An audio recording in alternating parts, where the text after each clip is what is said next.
Les amis, selon le dicton, l'herbe n'est pas plus verte chez le voisin que chez toi, prend tout son sens quand nous regardons exactement ce qui se passe au Canada. Beaucoup de personnes pensent que venir en Occident, venir en Amérique, va régler tous leurs problèmes. Jusqu'au moment où ils débarquent ici et force est de constater qu'ils découvrent une toute autre réalité.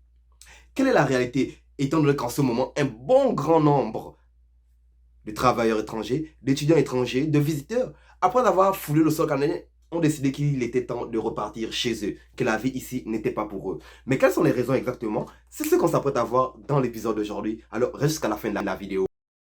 Hello la communauté afro et bon retour. Je suis votre hôte Terence avec une nouvelle vidéo rien que pour vous.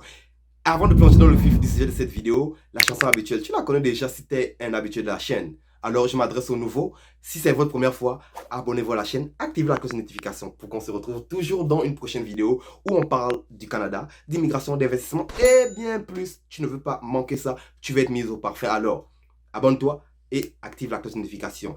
Alors, plongeons dans le vif du sujet de cette vidéo. Il y a quand même beaucoup d'informations à vous partager étant donné que c'est une réalité qui touche beaucoup de membres de la communauté afro. Pourquoi autant de personnes, après avoir passé autant de temps au Canada, décident de rentrer exactement?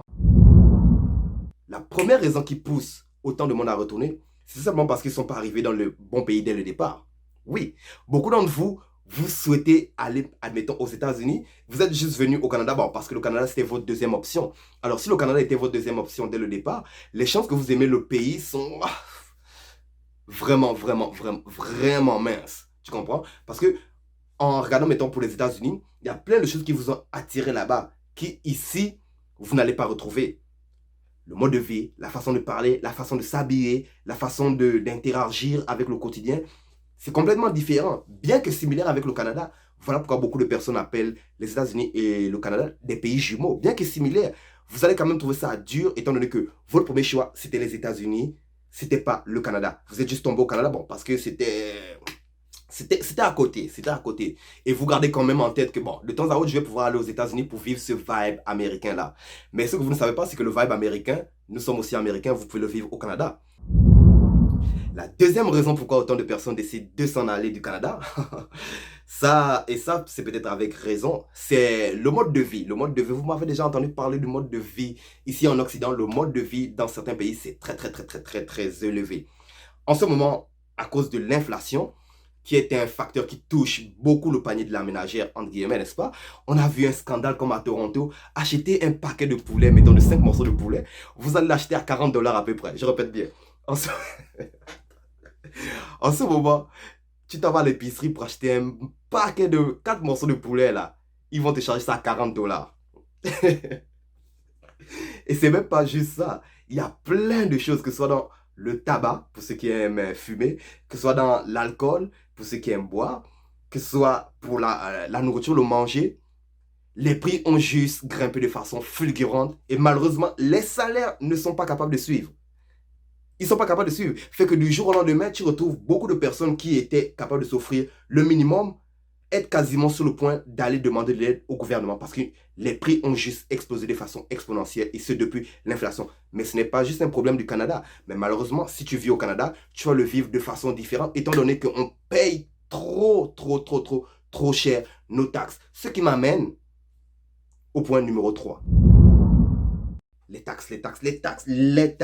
L'une des provinces où on paye le plus de taxes au Canada, c'est la province québécoise. Incroyable. Ici, les taxes s'élèvent jusqu'à hauteur de 40% de ton revenu. Incroyable. Je répète bien. L'une des provinces où on paye le plus de taxes, c'est la province québécoise. C'est la première. On paye les taxes pour le provincial et pour le fédéral. Si vous êtes abonné à la chaîne, vous savez que le fédéral, c'est le niveau, le palier au-dessus de tout le gouvernement qui dirige tout le Canada, n'est-ce pas? Et le provincial, c'est ce qui dirige chaque province. Alors, on paye 2 taxes. Alors que quand j'étais, admettons, en Colombie-Britannique, quand je vais à Vancouver, qui est ma ville préférée au Canada, Vancouver, n'est-ce pas? Je payais juste une taxe.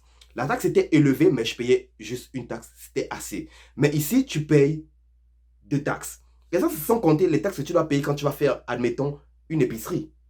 Les taxes sont super élevées. Ça, c'est la troisième raison pourquoi beaucoup de personnes, après un certain temps, décident de plier bagages et de rentrer. Pourquoi? Parce que les salaires ne suivent pas. Les prix augmentent et les taxes, eux, augmentent aussi. Alors, comment vivre dans ce genre d'environnement? Point d'interrogation. Rien que hier encore, écoute, on est juste à quelques mois, quelques semaines dans le mois de janvier, n'est-ce pas? On a déjà reçu 2 tempêtes là. Ouh, incroyable. La température, c'est du n'importe quoi. Regarde comment c'est extrême. L'été, tu vas avoir une canicule. Quand je dis c'est canicule là, c'est canicule. À tel point que quand tu te promènes dans Montréal, tu vois à quel point en Occident on gaspille de l'eau là. On gaspille. Ils ont des parcs ici aquatiques quasiment dans tous les coins de maison. Ils ont des parcs aquatiques. Pourquoi? Parce qu'en été, il fait super chaud, c'est super humide. Même pour nous autres qui sommes afro, l'humidité ici est suffocante. Ça, c'est en été. Et tu as l'extrême en hiver où il va faire super froid, il va faire tempête. Je ne détiens pas de véhicule pour des raisons personnelles parce que ça m'avait bien trop coûté cher quand je vivais en Colombie-Britannique. Payer une voiture, c'était incroyablement très cher. Alors j'ai décidé de ne pas investir dans de véhicules jusqu'à ce que je veux vraiment acheter un nouveau véhicule, n'est-ce pas? Alors moi à Montréal, moi j'ai pas de problème. Je me promène en bus, en métro.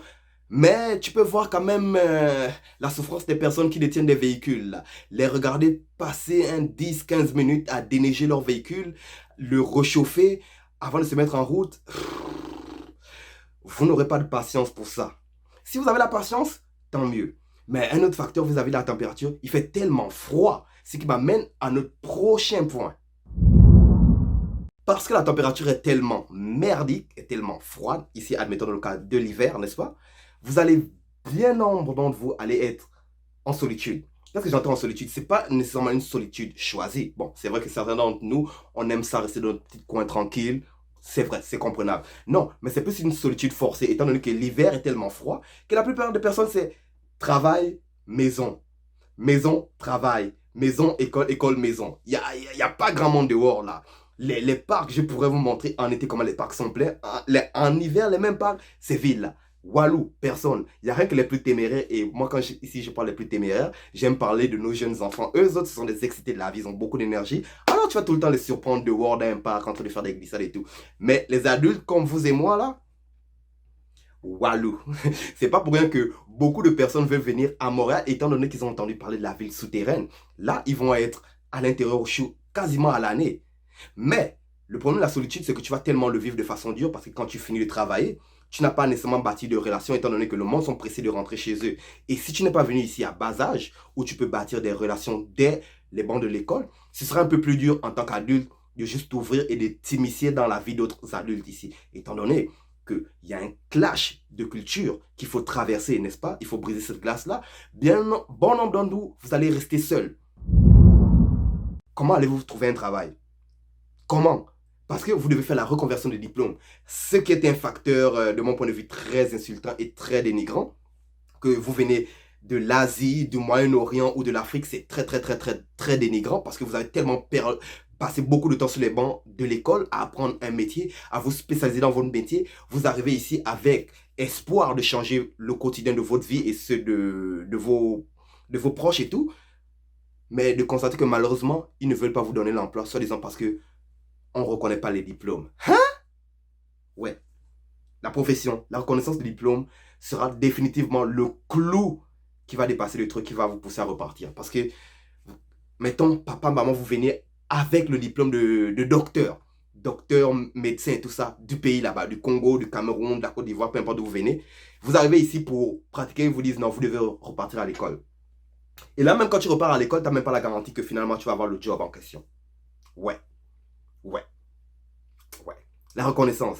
Il n'est pas surprenant de prendre un taxi, de prendre un Uber ici, d'aller dans une épicerie, de parler à une personne en face de toi et de découvrir que la personne est détenteur d'un master, d'une licence, d'un doctorat super avancé. En guillemets, la plupart des Canadiens ici, on ne fait pas des études avancées. Comme je l'ai mentionné dans une vidéo précédente, on a le choix entre le cégep et l'université après le secondaire, tu vois. Fait que beaucoup de personnes ne font pas les études autant que dans le système scolaire européen que nous avons en Afrique, tu vois.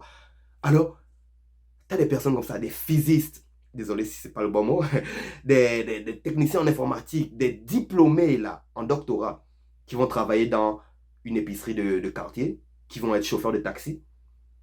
Et l'ironie dans tout ça, ils nous crient pénurie de main-d'œuvre. Les amis, le dernier point, c'est tout simplement la santé. C'est vrai que on a éradiqué plusieurs maladies qui sévissent encore dans bon nombreux pays autour du globe, n'est-ce pas? C'est vrai qu'ici en Occident, nous avons éradiqué ces maladies-là. Alors on a tendance à croire que le système de santé est l'un des meilleurs au monde. Malheureusement, la pandémie nous a fait revoir cette croyance-là vite fait. On a vu à tel point nos systèmes de santé, ils étaient engorgés, ils étaient débordés. Jusqu'à présent, ils ne savent toujours pas quoi faire. Et le système canadien est, en même temps, il est parmi l'un des meilleurs, en même temps, il est parmi les pires. Juste pour vous donner une idée. Il est parmi les meilleurs. Pourquoi? Parce que la plupart des Canadiens ont accès, entre guillemets, à l'assurance maladie. Fait que tu as un petit bobo, tu vas vite faire chez le docteur. Mais il a à chier. Oh, putain.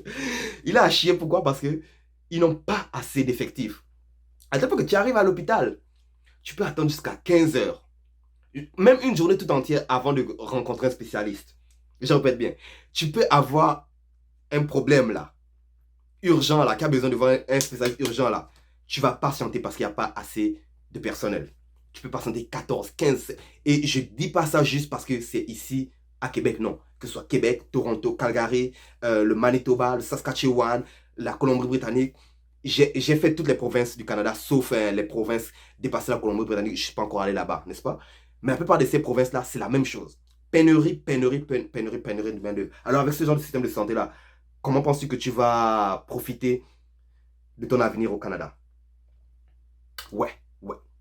En tout cas, moi j'aimerais vraiment savoir de ton point de vue, quelle est la raison qui te choque le plus, pourquoi beaucoup de personnes rentrent. Et d'après toi, est-ce que ces raisons te pousseraient à rentrer ou au contraire, tu es prêt à braver tous ces problèmes-là pour te rendre ici parce que tu as comme objectif de changer ton avenir? Laisse-moi le savoir dans l'espace des commentaires. Si tu as aimé le contenu de la vidéo et appris quelque chose de nouveau, appuie sur le pouce, abonne-toi à la chaîne et active la cloche de notification pour qu'on se revoie dans la prochaine vidéo, toujours avec plus. C'est ton gars Terence, l'afro-investisseur.